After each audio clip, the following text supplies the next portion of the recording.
ঈদের ছুটিতে বেশ কয়েকদিন আরামায়েশে কাটালাম। কালকে থেকে আবার বাচ্চাদের স্কুল খুলবে, তো আজকে সারাদিন অনেক কাজ গুছিয়ে রাখলাম। কালকে থেকে যেহেতু আবার দৌড়াদৌড়ি শুরু হবে, তো ভাবলাম যে আজকে কিছু কাজ একটু গুছিয়ে রাখি, তাহলে কালকে থেকে একটু সুবিধা হবে। তো আজকে সারাদিন কি কি করলাম সবকিছু নিয়েই থাকছে আজকের ভিডিওটা। তো যাই হোক, আসসালামু আলাইকুম, সবাই কেমন আছেন? আশা করি অনেক বেশি ভালো আছেন।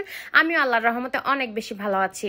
তো ভিডিওটা কিন্তু একদম দুপুর থেকে শুরু করেছি, দুপুরে রান্না বান্না দিয়ে। তো আজকে দুপুরে রান্না করব ভুড়ি ভাজি আর হচ্ছে ডাল, একদম সাদামাটা রান্না বান্না। আপনাদের ভাইয়া কালকে অনেকগুলো ভুড়ি নিয়ে আসছে, তো সেইগুলো সকাল থেকে পরিষ্কার করলাম। পরিষ্কার করাই ছিল, তারপরে সঙ্গে অনেক রকমের ময়লা ছিল, সেগুলো আবার পরিষ্কার করলাম।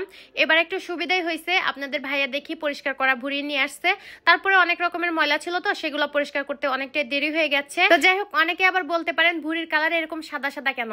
তো এখানে আমি হচ্ছে গুঁড়া মরিচটা ব্যবহার করিনি, কারণ আপনাদের ভাইয়া কয়েকদিন ধরে একদমই খাবার টাবার কিচ্ছু খেতে পারতেছে না, শুধু ঝাল লাগতেছে, মুখের ভিতর কি যেন হয়েছে। আর আপনাদের ভাইয়া এমনিতে একটু ঝালটা কম খেতে পছন্দ করে, তো সেই কারণে হচ্ছে কাঁচামরিচ দিয়ে কিন্তু রান্না করতেছি। আর এই যে ডালটাও আমি সোমবার দিয়ে দিলাম, ডালের মধ্যে একদমই আমি ঝাল দিইনি, 2টা কাঁচামরিচ দিয়েছি শুধু। আর ভুড়ির মধ্যেও অল্প পরিমাণ গুঁড়ামরিচ দিয়েছি, আর হচ্ছে ওই যে কাঁচামরিচ দিয়েছি। ঝাল না দিলে কি হবে, খেতে কিন্তু অনেক মজা হয়েছিল।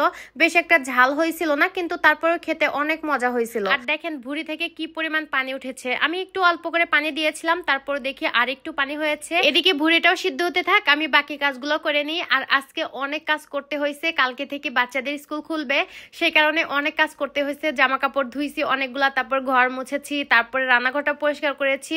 তো সবকিছুই আমি কমপ্লিট করে নিয়েছি, শুধু রান্নাটাই বাকি ছিল। বাচ্চাদের স্কুল বন্ধ থাকাতে কয়েকদিন বেশ আরামায়েশে কাটালাম, এখন আবার সে দৌড়াদৌড়ি শুরু হবে। কিছুই করার নাই, এটাই হচ্ছে মেয়েদের জীবন, তাই না? তো যাই হোক, আমি কিন্তু প্লেট বাটিগুলো সবকিছু ধুয়ে পরিষ্কার করে নিয়ে তারপরে যে বেসিনটাও আমি পরিষ্কার করে নিলাম। আসলে আমি যখনকার কাজ তখনই শেষ করি, কাজ শেষ না করলে আমার একদমই ভালো লাগে না। যখনকার কাজ তখনই করাই ভালো। আর যদি বেসিনের মধ্যে প্লেট বাটি থাকে, তাহলে তো আমার রাত্রে ঘুমই ধরবে না। মাঝ রাত্রে হলে তারপরে উঠে সবকিছু পরিষ্কার করে তারপরে হচ্ছে শুতে যাব, এই একটা আমার বদ অভ্যাস।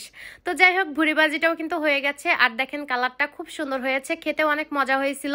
তো তারপরে যে খাওয়া দাওয়া শেষ করে আবার কিন্তু বাচ্চাকে নিয়ে একটু বের হয়েছি। পাশের বাসার ভাবি বলতেছে চলেন পাওয়ার হাউস থেকে কিছু সবজি তুলে নিয়ে আসি। ভাবি অনেক সবজি এখানে লাগায়, মাঝে মাঝে ভাবির সঙ্গে আসি, ভাবির সঙ্গে আসতে খুব ভালোই লাগে।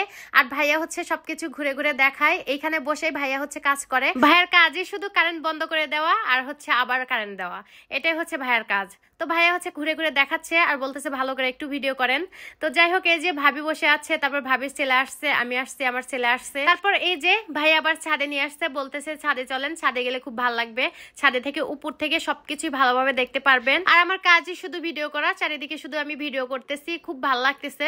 আসলে জায়গাটা অনেক বেশি ভালো লাগে। ভাবির সঙ্গে মাঝে মাঝে এখান থেকে সবজি নিতে আসি, ভাবি যখনই আসে এখানে সবজি নিতে আমাকে সঙ্গে করে নিয়ে আসে, খুব ভালো লাগে। আর আমার ছেলেরা এসে অনেক আনন্দ করে, বড় ছেলেও এসেছিল, সে আবার চলে গেছে, বলতেছে তোমরা থাকো। ওই ভাবি ছেলের সঙ্গে প্রতিদিনই এসে এর ভিতরে খেলে, অনেকটা পরিমাণ জায়গা আছে, সেই কারণে এখানে এসে সবাই খেলাধুলা করে। আর আমার ছেলেটা দেখেন এত পরিমাণ আনন্দ করতেছে, এখান থেকে বাসায় যাবে না। আসলে বাচ্চা কাচ্চা নিয়ে সেইভাবে বের হওয়া হয় না, সারাদিন ব্যস্ত থাকি, এটা ওটা করতে করতে সারাদিন চলে যায়। তো যাই হোক, ঘোরাফেরা শেষ করে তারপর বাসায় এসে কিন্তু আবার চা খাচ্ছি।